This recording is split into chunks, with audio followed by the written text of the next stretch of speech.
Paz seja convosco. Paz seja convosco. Amém. Glória a Deus. Amém. Estamos entrando na noite, na manhã de hoje. Novo tema do ser de Deus e seus atributos. Nós vamos falar de um tema lindo e maravilhoso, como todos os outros, mas a santidade de Deus. Iniciamos hoje a falar sobre a santidade de Deus, algo que o Senhor nos exorta a buscarmos, a sermos santos como Ele é santo. Entenda que Ele nos exorta a buscar isto, a não ser isso, porque nós não conseguimos ser santos como Ele é santo. Ele exigir isso de mim e de você é algo covardia, obrigado, entendeu? Mas nós somos santos como Ele é santo, devido ao quê? Sangue do Cordeiro. Através do sangue do Cordeiro, Ele consegue estar na sua presença sem sentir o mal. Cadê o Moisés? Foi com ele. Hã? Foi com ele. Aham. Essa questão aí é difícil, o que ele está falando. Mas quem disse que é fácil?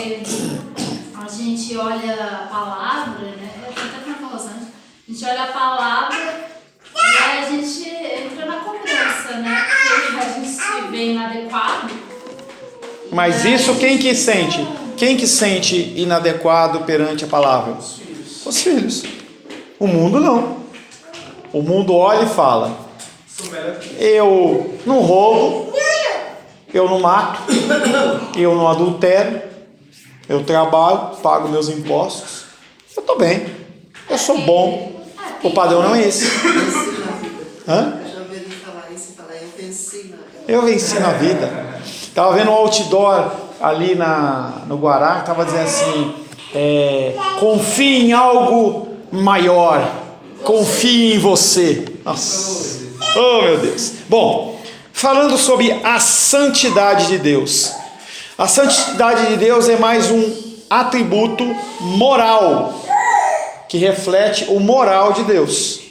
A palavra hebraica para santo é Deus que nos santifica e não a gente. Então, assim, a obediência à verdade, então é Deus que nos santifica, não depende da gente santificar. Acalma o seu coração. Nossa, só falei só o título só.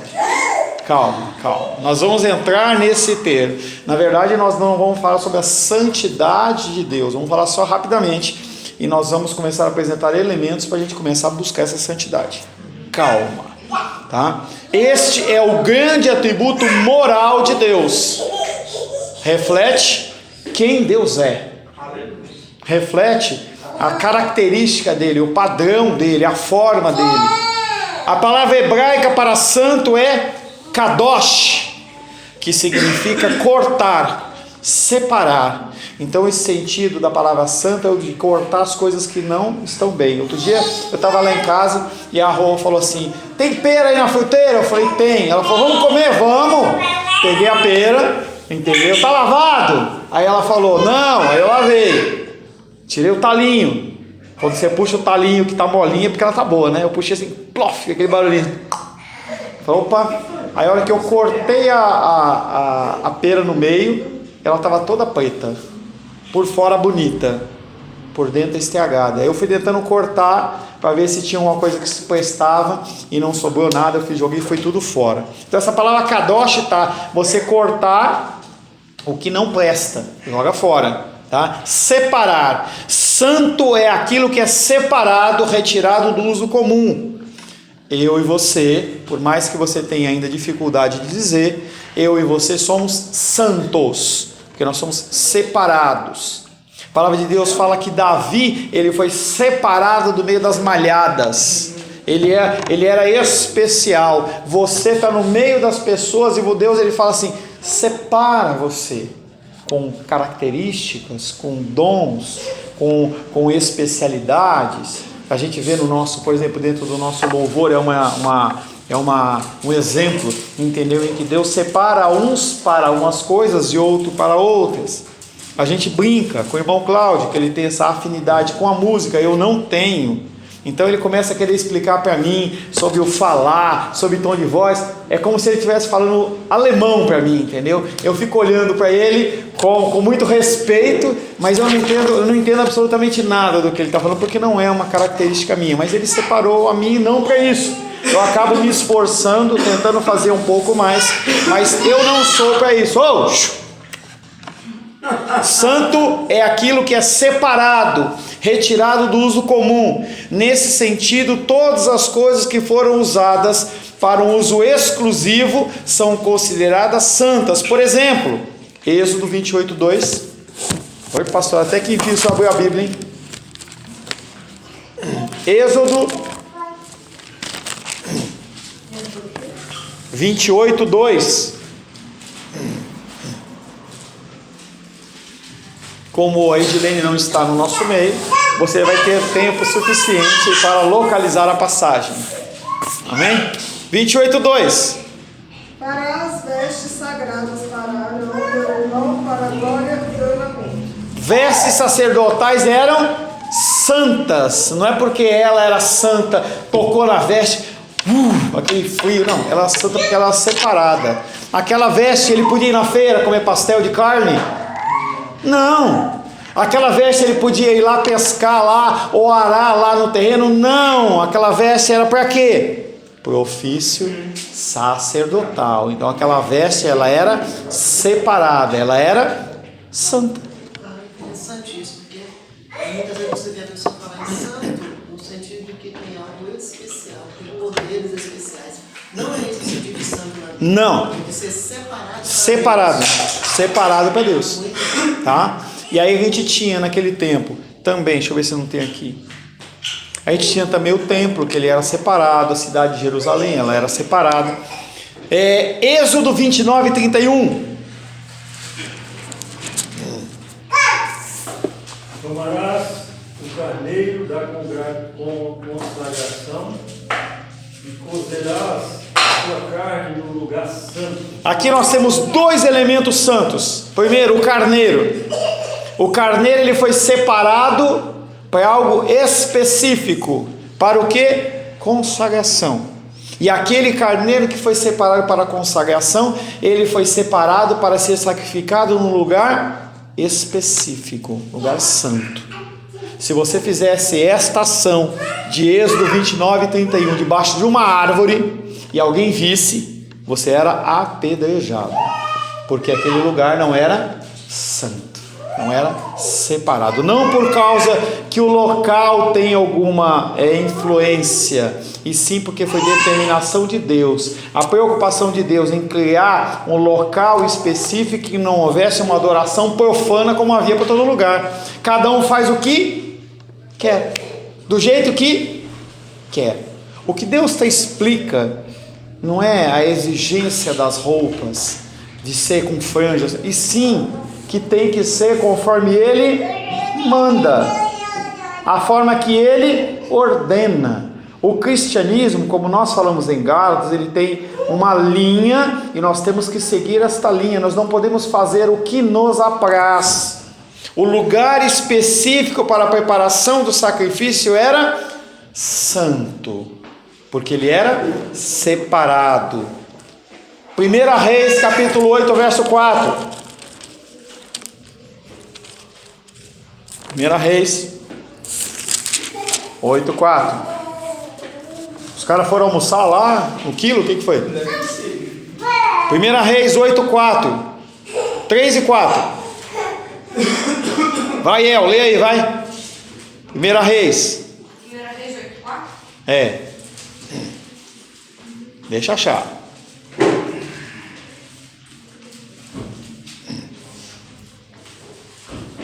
E a levaram para cima, com a tenda da congregação. 3 ou 4, por favor. Ah, tá, 3 ou 4. Vieram todos os homens de Israel, e os sacerdotes tomaram a arca do Senhor, e a levaram para cima, com a tenda da congregação, e também os utensílios sagrados que nela havia. Os sacerdotes e levitas os que os fizeram subir. Tá? Vieram todos os anciãos de Israel e os sacerdotes, tomaram a arca do Senhor, a levaram para cima com a tenda da congregação, e também os utensílios sagrados que nela havia. Um utensílio sagrado que nela havia: os vasos, os cálices, as coisas que eram utilizadas. Elas eram santas, elas eram separadas, mas aquele elemento, aquela taça que fazia, ela era santa? Não. Ela colocava a mão dela, passava uma energia, você começava a tremer? Não. Simplesmente era algo que era separado. Então você, como um servo de Deus, você é o quê? Separado. Então você olha para as coisas que são do mundo, você olha para as coisas que são de Deus. Como você foi separado, você não volta à prática daquelas ações. Lá em Romanos fala: não vos conformeis com este século, ao contrário, transformai a sua mente. E depois ele fala em outra passagem: não volta atrás naquilo que você praticava. Em outra passagem fala assim: não seja como o cachorro que volta ao seu próprio vômito. Não volta, você já sabe que está errado.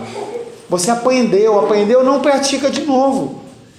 É o grande problema do pecado e da iniquidade. As pessoas têm uma prática de pecado, aprendem, que é aquilo do pressuposto que você falou na aula passada, aprendem e trazem toda uma carga de uma coisa que é errada, ouvem uma explicação que é plausível, que o Espírito Santo testifica no coração, e aí você tem que decidir: eu vou continuar no mesmo caminho ou eu vou mudar. Decidir mudar, você não pode voltar atrás naquele mesmo problema, ou não deve. Tudo que era usado de um modo específico para Deus era considerado santo. Esses objetos e instrumentos não possuem qualquer conotação moral, nem a ideia de majestade de que falaremos adiante. Essas coisas, esses elementos não eram majestosos, era simplesmente uma taça. Então, pastor, é porque, como você está falando, a santidade não estava neles, mas é porque Deus os atribuiu santidade a eles. Separação.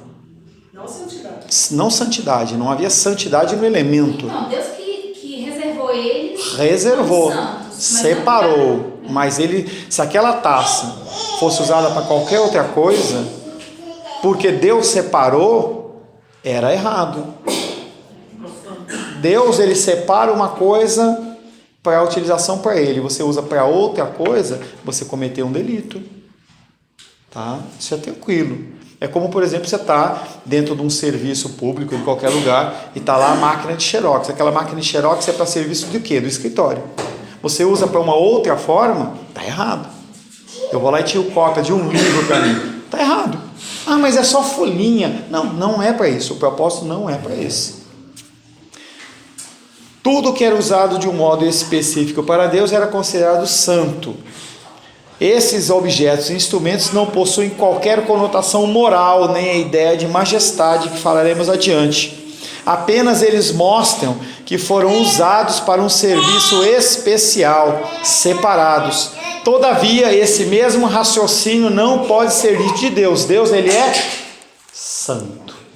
Mas Deus, ele não é santo nesse contexto de um instrumento, de um elemento. Deus é separado de uma forma diferente. Ele é separado de toda forma possível de existência criada. Não há nada semelhante a Deus. Deus, ele é separado de tudo que foi criado. Ele só pode ser comparado à figura de Deus Filho e Deus Espírito Santo. Eles são Deus em essência. Qualquer ser diferente, criado ou vivo, ele é diferente de Deus. Não há como comparar essa santidade de Deus com Deus. Ele é separado de toda forma possível de existência criada, porque está além e sobre cada uma delas. E por que nós estamos tratando de santidade agora? Porque nós falamos de todos os elementos que ele tinha, porque nós falamos do amor. O amor de Deus não é o nosso amor, a graça de Deus não é a nossa, a misericórdia de Deus não é a nossa. Todos aqueles elementos que nós tratamos ao redor dos meses daqui para trás, eles vêm bater nisso aqui. Tudo o que nós possamos fazer está aquém, não além, aquém, abaixo do que Deus é. Então, E também por causa da sua natureza majestosa, também há essa diferença. Ele é separado inclusive dos anjos. Ele é separado dos homens, que são criados à sua imagem e semelhança, e especialmente dos pecadores, porque nós temos um quesito especial entre aquele que é salvo e o que não é salvo, o fator moral. Quando Deus olha para mim como salvo, Ele não me vê, Ele vê Cristo. Quando Ele olha para uma pessoa que não é salva, Ele vê um pecador miserável que Ele tem nojo daquela pessoa. A palavra kadosh é uma das palavras mais importantes da religião no Antigo Testamento e é aplicada a Deus, única e exclusivamente a Deus. A mesma ideia é transportada para o Novo Testamento. Portanto, santidade não tem simplesmente a conotação de qualidade moral ou ética. Eu não sou santo porque aí eu não minto. É muito mais que isso. Eu não posso pegar uma atribuição moral que você pode aprender porque o seu pai ensinou, porque sua mãe ensinou, ou porque a sociedade assim exige. Esses conceitos, o conceito de santidade de Deus, ele é muito acima disso. Até você tocou nesse assunto, mas antes, uma fala que você falou antes, me fez lembrar, eu não lembro muito bem o versículo, mas falando, só vejo no começo, assim, não é no começo, que o fútil procedimento que seus pais nos legaram, e aí falando, eu não lembro o restante do versículo, mas falando isso, que nós tínhamos esse fútil procedimento que os nossos pais nos legaram. Aí falando como, assim, o resumo, né, desse versículo, não é assim que eu não sei onde está agora, mas falando que como Deus nos trouxe uma nova vida, né, não estamos mais nesse fútil procedimento Amém. que os nossos pais nos legaram. Amém. Natureza da santidade, de onde ela provém? Qual é a característica dela? A ideia da santidade é dupla nas Escrituras. E é importante que nós façamos a devida distinção entre a santidade majestosa de Deus e a santidade moral em Deus. Há duas características dessa santidade. Primeiro vamos falar da santidade majestosa de Deus. No seu sentido original, Deus é santo porque Ele é totalmente distinto e separado das suas criaturas, além de ser exaltado sobre elas por causa da sua infinita majestade. Ele tem essa santidade que é tão grande, tão incomparável, que nós não temos como contemplá-la. Porque Deus é Deus, não é difícil para nós entendermos que Ele é separado das suas criaturas por causa da sua majestade. Quando nós vemos aqueles filmes de realeza, a gente vê bem claro aquele trono e o rei separado. Quando se fala do trono de Salomão, se fala de um trono de mármore. Devia ser enorme aquele trono, e de cada lado, se não me engano, haviam 6, de cada lado haviam 3 leões, e o leão devia ser um tamanho, no mínimo, do tamanho de um leão normal. E aí você imagina a entrada daquele como é que chama? Trono, entendeu? Em que aquelas pessoas, elas chegavam e se sentiam constrangidas por aquela majestade que Deus colocou sobre a vida de Salomão, em que ele fala que Salomão ele se vestia extremamente bem, o melhor possível, mas em comparação ele fala, que se você pegar um lírio do campo, não tem comparação. Mas para uma vestimenta humana, ele fala, Salomão se vestia bem demais, ele vestia com as melhores roupas, era uma coisa tremenda. Ninguém pode ser santo como ele, porque ninguém pode ser separado acima e além das criaturas. Por mais que nós sejamos imagem e semelhança de Deus, nós não somos igual a Deus. A nossa condição aqui na terra é uma condição pecaminosa, que nós só vamos a Deus por causa do sacrifício dele na cruz do Calvário sobre as nossas vidas. Quando tocar a trombeta e o dia do juízo chegar, o que vai acontecer? Nossos corpos corruptíveis, pecaminosos, eles vão ser como que limpos de alguma maneira. É como se passasse uma ducha espiritual e nós vamos deixar de ter o quê? A condição pecaminosa que nós temos hoje. E nós vamos ser semelhantes ou mais semelhantes a Deus. Porque essa condição de pecaminosidade vai deixar de existir por causa do sacrifício. Mas nós vamos ser iguais a Deus? Não. Nós vamos ser semelhantes ainda a Deus. Nós vamos continuar sendo criaturas. Nós nunca vamos ser igual ao Criador, que foi a mentira que Satanás lançou sobre Eva lá no Jardim do Éden. Fala, vocês não são como Deus, vocês podem ser Deus. E ele faz um jogo de palavras ali, colocando um não dentro das frases lá, que foi interessante, que foi algo que aconteceu lá no grupo da igreja, em que eu falei assim, olha, alguém tem um celular tal, que da Revolução já quebrou, e aí a Diene escreveu assim, não tenho pastor, sem vírgula nem nada. Aí no privado, o irmão Paulo lá do Gama, ele falou, o que aconteceu com a irmã? Eu falei, o que aconteceu por quê? Aí ele falou assim, ela falou que ela não tem pastor, ela saiu da igreja, ele zoando, né? E eu não estava entendendo, porque eu não tinha lido o texto. Aí ela falou assim, ela não tem pastor. Aí eu fui ler, aí eu vi a frase, não tenho pastor. Aí eu brinquei com ela, falei assim, não, você tem sim, sou eu. Aí a gente começou com uma conversa daquelas de bêbado para delegado, que não leva a nada, entendeu? Mas o contexto é, você tem que entender, entendeu? Que às vezes uma vírgula dentro da condição, ela muda tudo. Ninguém pode ser santo como ele, porque ninguém pode ser separado acima e além das criaturas. Olhando desse prisma, a sua santidade é, portanto, um atributo incomunicável. A santidade majestosa de Deus, nesse sentido, nunca nós vamos ter. É como o amor agape dele. O amor que é o quê? Incondicional. Nós não temos isso.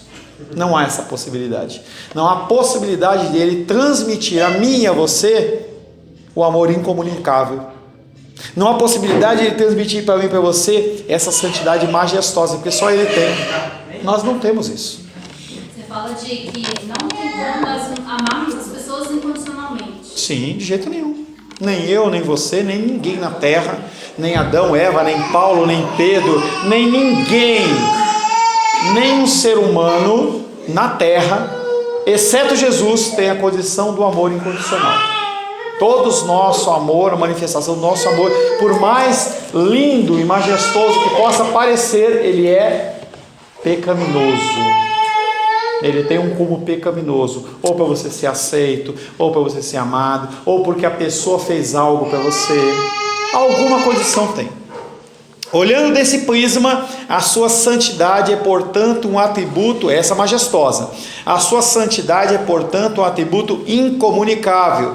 Essa singularidade de Deus, mesmo diante de outros deuses, é afirmada nas Escrituras. Êxodo, capítulo 15, verso 11. Nessa questão do amor, por exemplo, não vou citar exemplos, mas alguns personagens da Bíblia, se você abrir assim, com a ação do Espírito Santo, você abrir o coração, quanto mais Deus vai derramando o amor no coração dele, você vai deixando transmitir. E esses personagens da Bíblia foram deixando o amor de Deus fluir. Eles foram deixando o amor de Deus fluir, ou Deus usou-os desta forma? É diferente.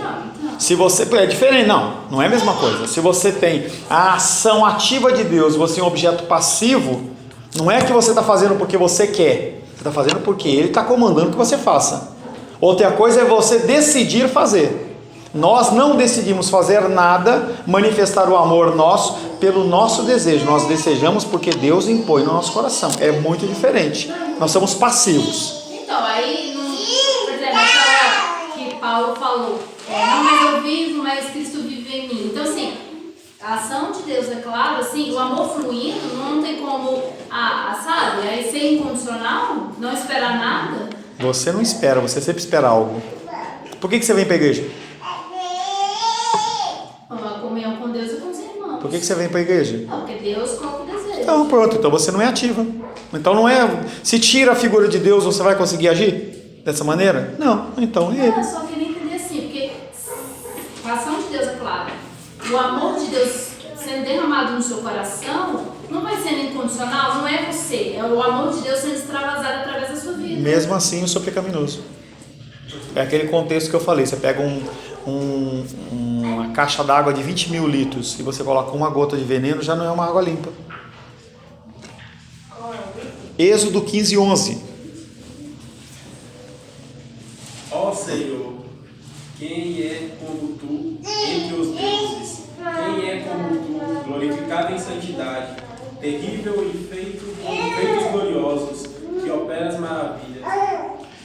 Ó Senhor, quem é como tu entre os deuses? Ó os pontos de interrogação aí, hein? Quem é como tu, glorificado em santidade, terrível, em feitos gloriosos, que operas milagres? Quem está falando isso? Moisés, ele não sabia isso? Ele não está perguntando para Deus, entendeu? Ele está fazendo, é uma pergunta que ele sabe a resposta, ele não está querendo que alguém responda, é retórica. Ele está falando algo que ele é como se ele afirmasse. Quem é? Ele está como se desafiando aquelas pessoas que estão ouvindo ele. Quem é? Me diga quem que pode ser. Quem é como tu entre os deuses? Alguém pode falar de algum Deus, de alguma nação que é como o Senhor? Quem é como tu, glorificado em santidade? Quem é santo como o Senhor? Marduk? Morreu? Sei lá? Morreu. Deus não morreu? Ele está falando para várias pessoas. Está falando, é o cântico de Moisés, ele está falando para toda a congregação.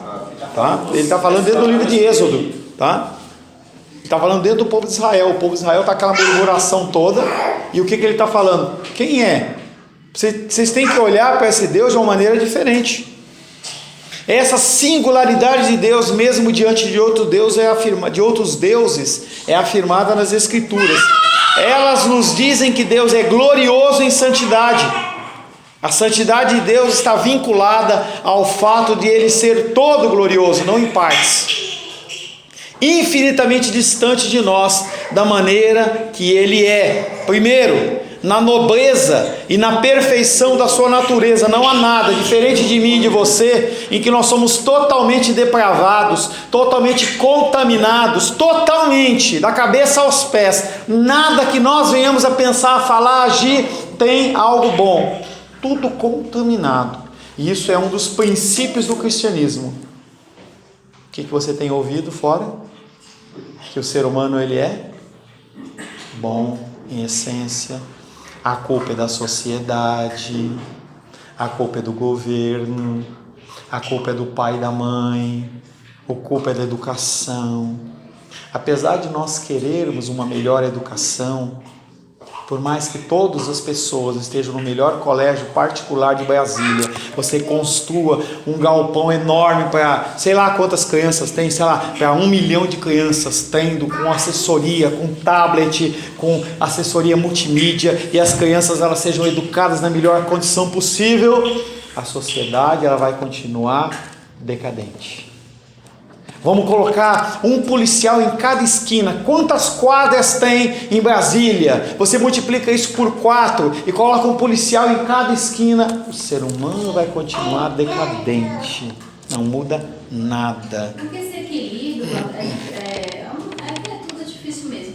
Porque esse equilíbrio de cada vez mais a gente no pó, a oração sobe.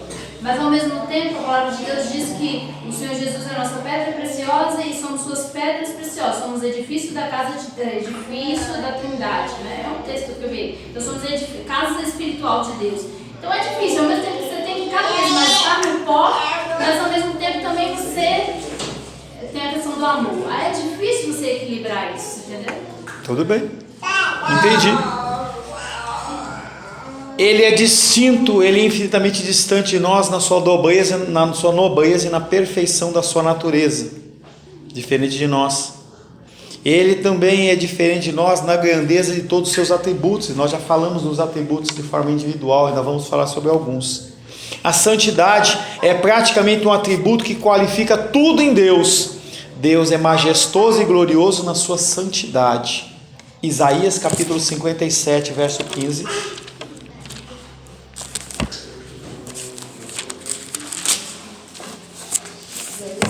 57:15.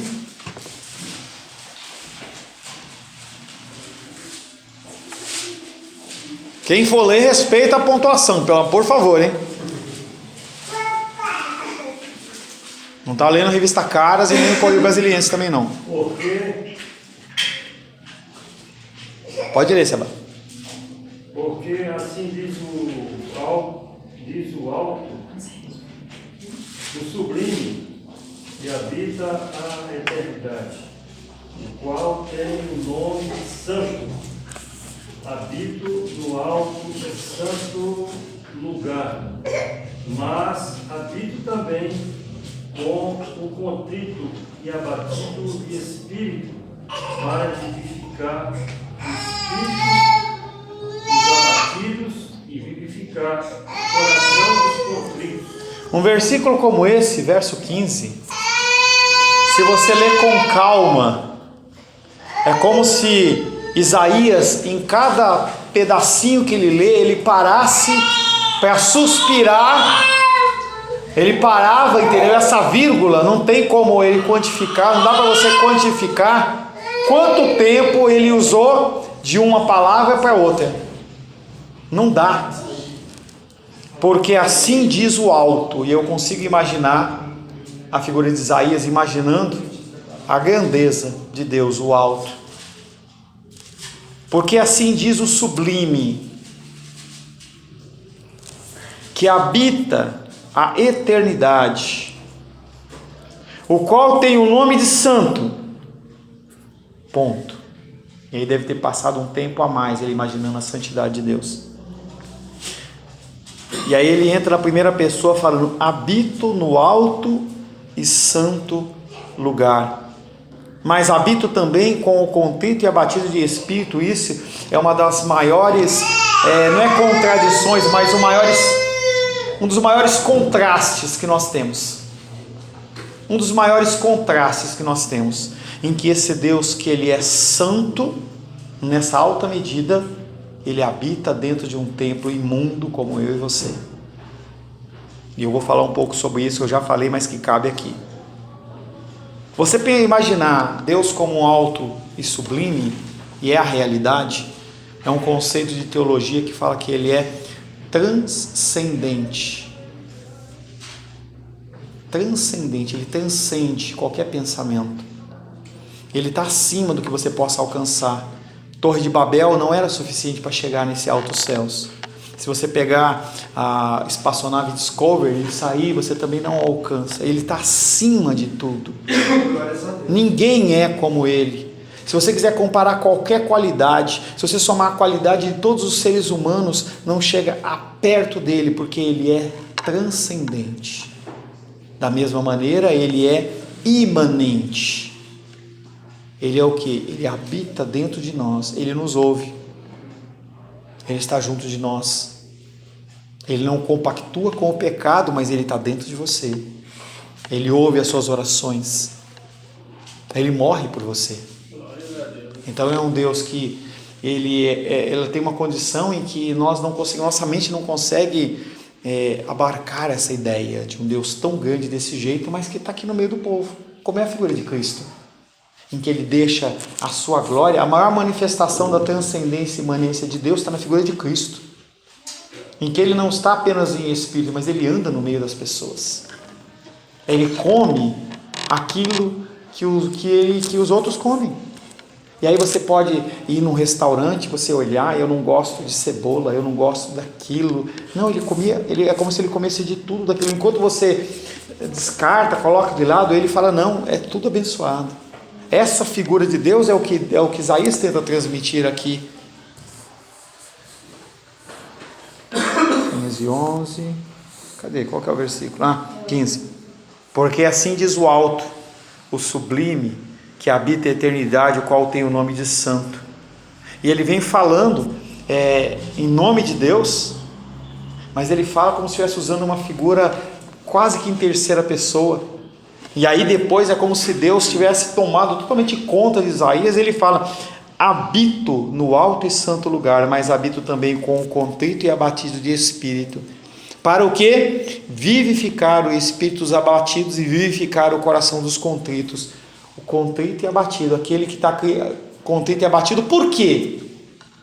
E aí nós temos que ir lá no Evangelho, porque é uma pessoa que tenta viver o cristianismo e é humilhado. Não é porque você está abatido porque você não comprou o seu iPhone X, não. As pessoas confundem isso. Deus está comigo porque eu estou abatido. Olha, todo mundo tem um agasalho da Nike, eu não tenho. Então eu estou abatido. Não é isso. O foco não é esse. O foco é aquela oração da igreja perseguida, em que a pessoa, por aceitar Cristo, ela é totalmente humilhada, totalmente colocada de lado. É uma coisa que eu estava conversando com o Felipe. Entre no site, gaste um pouquinho do seu tempo, sai do YouTube, Netflix, entra lá, Portas Abertas, www.portasabertas, não sei se é org ou com, entra lá e vê a realidade das pessoas que aceitam a Cristo. A santidade é praticamente um atributo que qualifica tudo o que Deus é. Deus é majestoso e glorioso na sua santidade. Esta santidade é proclamada pelos seres celestiais. Isaías 6:3.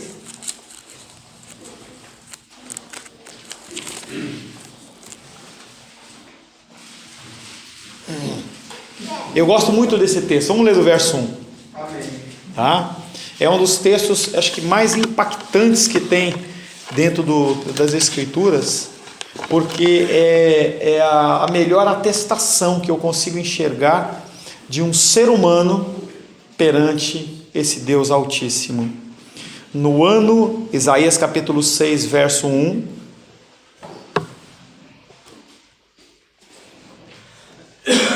Eu que vou ler, só aguardar todos acharem.